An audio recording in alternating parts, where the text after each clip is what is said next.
আজকে আমরা দেশীয় স্টাইলে টিরিকা স্টাইলে পোর্ক চপ তৈরি করব ঘরোয়াভাবে।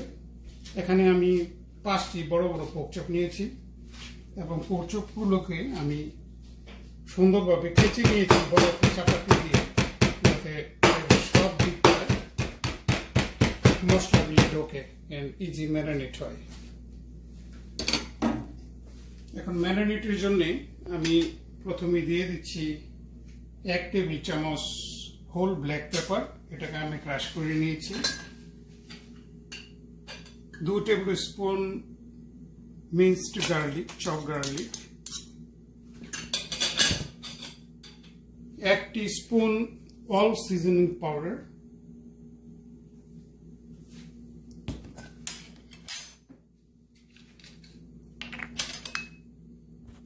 Teriyaki sauce, 4 teaspoon,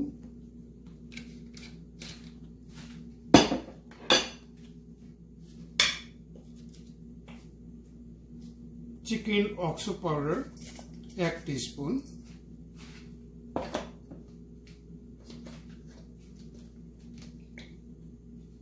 যেহেতু আমরা একটু বাংলাদেশি স্টাইলে বানাবো, আমাদের একটু ঝাল প্রয়োজন, তাই আমরা সিরাচা সস 1 টিস্পুন ফুল করে নিয়েছি।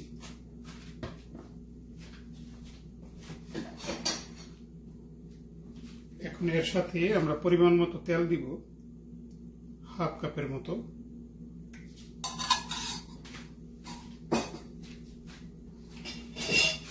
এখন সব উপকরণগুলোকে আমি সুন্দরভাবে মিক্স করে নিচ্ছি।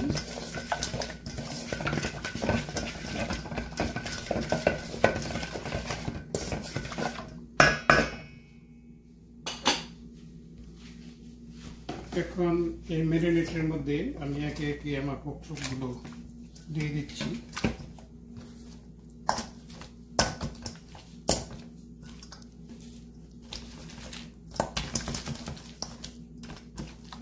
ঘষে ঘষে সব দিকে মাখিয়ে নিতে হবে, যাতে কোনো অংশ সস কম না পড়ে।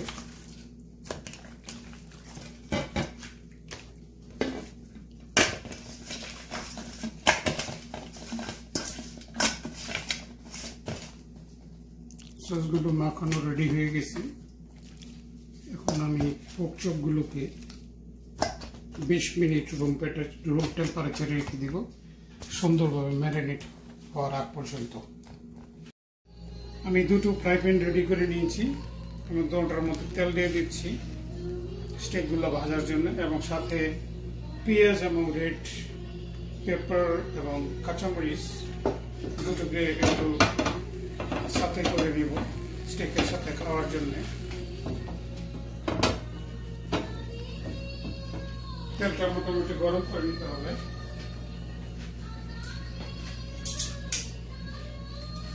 এখন আমি একটা একটা করে স্টেক দিয়ে দিচ্ছি।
दो तीन का काँचामरिच,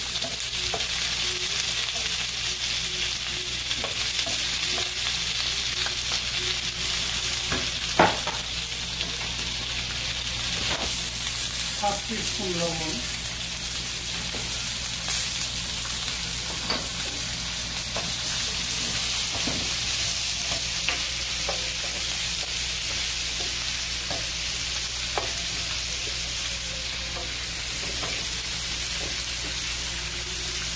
এবার আমি পেঁয়াজগুলো একটু সাথে করে নিব, অর্থাৎ ক্যাপসিকাম একটু সিদ্ধ হয়ে গেলে পেঁয়াজ একটু সিদ্ধ হয়ে গেলে নামিয়ে নেব।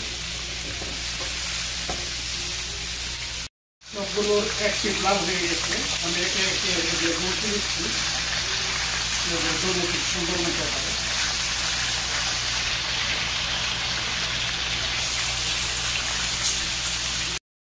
ক্যাপসিকামটা ফ্রাই হয়ে গেছে, আমরা এখন নামিয়ে নেব।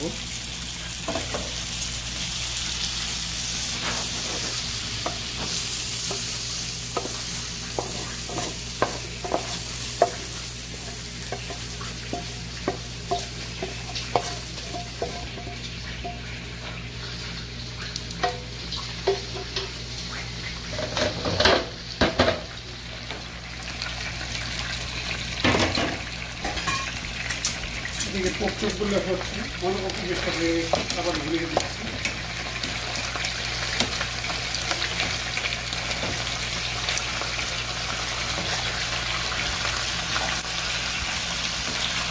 আমরা এইভাবে আর মিনিট 5 পর নামিয়ে নিব, অনেকখানে ওয়েল ডান হয়ে যাবে।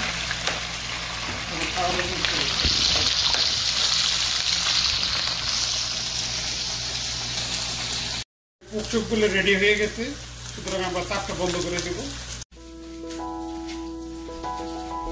সাথে আমরা সাথে করা অনিয়ন এবং রেড পেপারটা দিয়ে দেব খাবারের জন্য।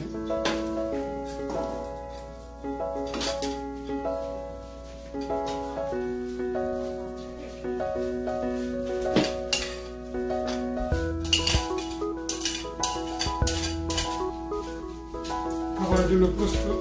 এখন এটার সঙ্গে আমরা প্লেন রাইস দেব, তারপর খাবার